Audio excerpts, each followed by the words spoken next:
Salut le jeune qui veut devenir animateur. Toi jeune, tu veux travailler comme animateur en tant que jobiste ou en tant que job normal. Mais sache que en tant qu'animateur, tu as des responsabilités.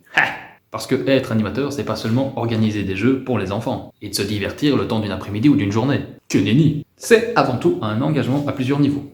Le premier niveau, c'est la responsabilité morale. Toi, jeune, tu es responsable de ton comportement. Autrement dit, tes actes et tes paroles. Tu vas pas arriver devant un enfant qui pleure. Oh, qu'est-ce que t'as ? Il y a une manière de faire, quoi. Lorsque tu encadres des enfants, tu es censé leur transmettre des valeurs importantes. Un exemple.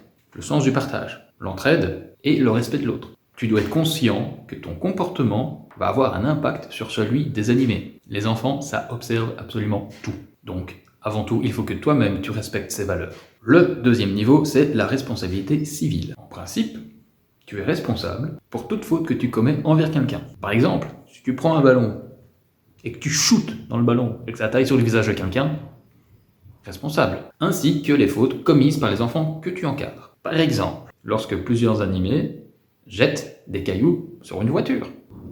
Pas bonne idée, hein ? C'est toi le responsable. Cependant, en tant qu'animateur, tu es en partie protégé par l'organisation, qui a l'obligation de souscrire une assurance pour ses animateurs. Si pas d'assurance, ne signe pas ton contrat. Attention, l'organisation ne te protège que si la faute est considérée comme légère et occasionnelle. Donc, à l'inverse, tu ne seras pas protégé si la faute est considérée comme grave, volontaire, voire répétée. Un exemple, tu ne surveilles pas les enfants, et l'un d'eux fait une chute.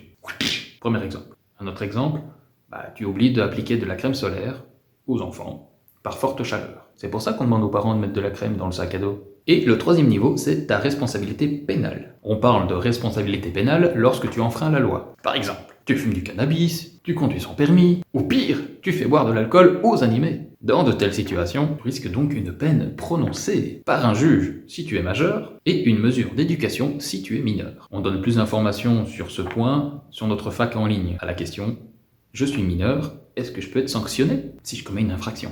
Et bien voilà, encore une belle information, toujours sans condition. Allez les jeunes, à vendredi prochain, je vous souhaite de passer un bon week-end et prenez soin de vous, comme toujours. Ciao ciao!